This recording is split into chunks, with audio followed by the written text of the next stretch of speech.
Disturbed's ascent through the rock charts has always been fierce, unrelenting, and, in many cases, dominant. But for a band whose name is practically synonymous with hard-hitting chart toppers, the number 2 spot has become an oddly familiar, even frustrating milestone.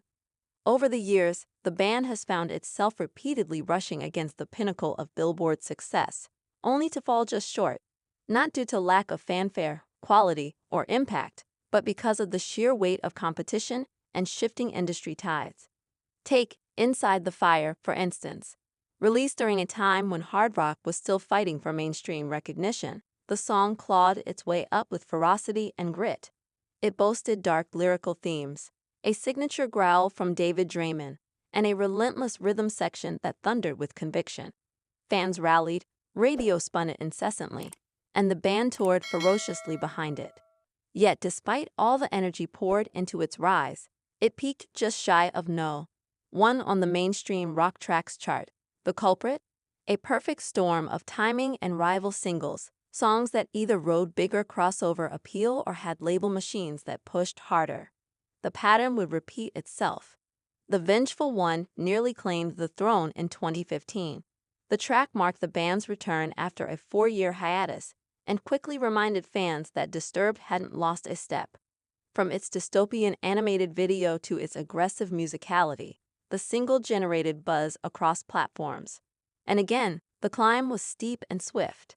It barreled toward the summit, but was narrowly edged out by rock radio staples who'd simply arrived with impeccable timing.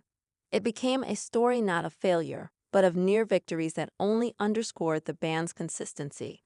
Few groups in the genre have shown the kind of staying power Disturbed has. Over the decades, their albums have routinely debuted at No. 1 on the Billboard 200, a rare feat for any act, let alone a hard rock outfit in the age of streaming and pop chart dominance. But when it came to the singles, something always seemed to get in the way of that final leap. In 2018, their ballad-driven cover of The Sound of Silence offered a surprising twist. The Simon and Garfunkel remake wasn't just a change in musical tone. It was a risk that paid off. The track went viral, introducing a new generation to the band's emotive range. It surged across multiple charts, including the Hot Rock Songs chart, and even earned a Grammy nomination. Still, despite its cultural impact, the song never officially captured the No. 1 spot on some of the key charts it flirted with.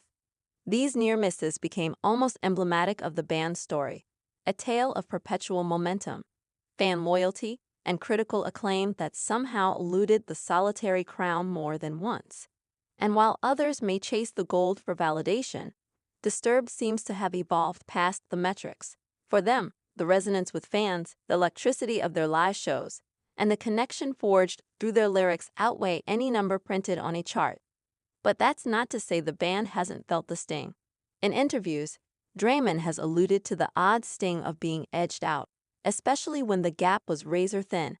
It's like watching the finish line get closer and closer, only to trip on the last step, he once commented. Yet, he was also quick to frame these moments as signs of relevance, not shortcomings. After all, to even be in the race that consistently, in a landscape that has shifted dramatically from physical sales to digital streams to algorithm-fueled plays, is its own kind of triumph. One can't ignore the role of changing radio trends either. As rock stations consolidate and airplay becomes increasingly competitive, even veteran acts with massive fan bases face uphill battles. Playlist curators lean more toward fresh indie sounds or genre hybrids, meaning a band like Disturbed, with their unapologetically heavy approach, must work twice as hard to claim space. And yet, there's an irony in the story. While they've narrowly missed out on No. 1 with several singles, they've maintained chart visibility longer than many bands who have taken the top spot. Longevity, in this case, becomes the more powerful metric. Songs like Stricken, Stupefy, and Indestructible continue to rack up millions of streams years after release. They live on in workout playlists, video game soundtracks, and iconic live performances that have become staples of metal culture. Perhaps that's where Disturbed thrives best, not in the fleeting moment of chart dominance, but in the cultural memory of fans who still scream the lyrics back at them night after night. The real victory may not be the number one spot, but the endurance of their message and music. They've become the soundtrack for rage, for redemption, for resilience. And that doesn't fade when the chart refreshes next week. In truth, the gap between No. 1 and No. 2 is razor thin.